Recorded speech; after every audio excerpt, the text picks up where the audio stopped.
Hello there, welcome to Fusion 360 tutorial. Today we're gonna make a simple spring. At first we have to go to create and click on coil, then we will select the plane as shown on the screen. Take diameter of 2. You can take any diameter as you want. After taking the desired diameter, press the key, enter. You will see a spring poked up.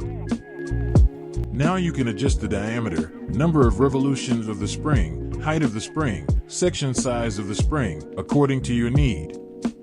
Remember, this is just a simple spring. Spring can get more complex when applied, because there are many factors like the material of the spring, number of revolutions of the spring, thickness, and many more.